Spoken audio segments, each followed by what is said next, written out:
By the numbers, over 200 girls and women in Africa will be victims of female genital mutilation during the 3 hours we sit in this auditorium.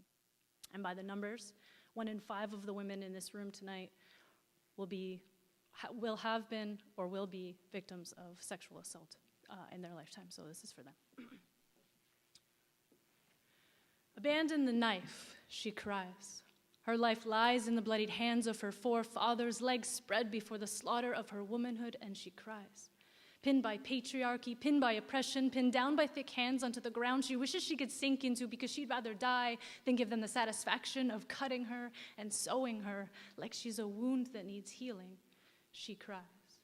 She, who is one of 2 million girls a year that will suffer. She, who will join 120 million more that have been covered by their own blood and tears. She, who will grow up to have a scarred body and a scarred heart. She, who is considered unclean and unfit for marriage unless she is mutilated first. She, who before she even knows what sex is will have the enjoyment of it taken away from her. She, whose body gives birth to future generations that will carry on the practice even if they don't know why they do it anymore. She, who might bleed until she dies when this is done to her body. She, who cries because they have won the rights to her body. She cries.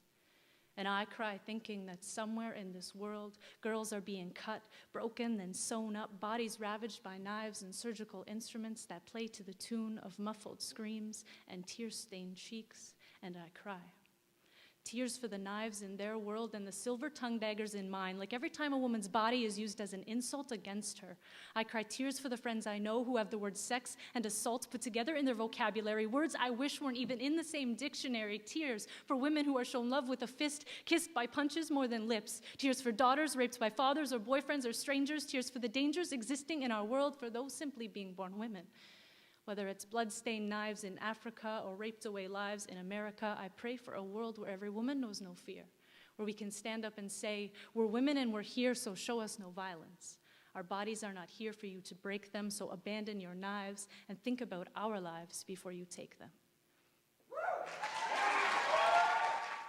I hear you say it. Hey, miss. And my breath hisses through my teeth as I exhale and wait, not so patiently to hear what you're about to say next. You know, my bacon's a little too greasy, and I asked for my eggs over easy, and I don't understand how you could mess that up, because isn't it overly easy to be a waitress? I smile, mostly because this is just the job I do until my teaching career takes flight, like the paper napkin your child has made into an airplane and is now throwing at other customers. You know, you're right, I'm sorry. Let me fix that for you. Right after I forgive the couple over there who responded to my hi, how are you this morning with silence like my existence is insignificant. Right after I add pleases and thank yous to sentence fragments because coffee is not a complete thought. But may I have some please is, although I find most people have poor grammar. And right after I deal with the man who suggested I go back to his house and cook his breakfast for him in nothing but my apron. See, I can easily fix your food order, but what I really want to do is be the miss that could teach you a thing or two. Stand up at the front of the room and drop lessons on proper etiquette when you're dealing with another human being. Lessons on being kind and considerate because my uniform doesn't tell you how someone close to me died recently, how I worked double shifts to put myself through university, or how a simple smile can make my day just a little less shitty. The thing is, I actually do love hearing, hey, miss. But only when it's followed by, hey, miss, can you help me with this essay question? Or, hey, miss, this actually makes sense to me now. Or, hey, miss, I hope you have a good weekend. I mean, okay, I won't kid, because sometimes kids do remind me that there were some annoying things that came out of the 90s, like a couple of them.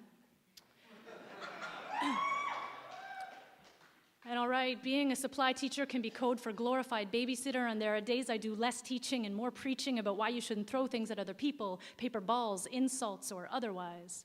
But sometimes, I hear hey miss from the back of the classroom, and the girl with the headphones that drones out the voices of her classmates just wants to talk about a book she finished today because she saw the same one in my bag. Or I hear hey miss, and it begins a conversation about likes and dislikes with a boy who hasn't been asked what he likes, baseball, and what he dislikes, being invisible, in a really long time. And it's those moments that make me long to scribble less breakfast orders and instead write good morning on a blackboard or scribble A+ on a paper whose owner hasn't seen the first letter of the alphabet since early elementary school.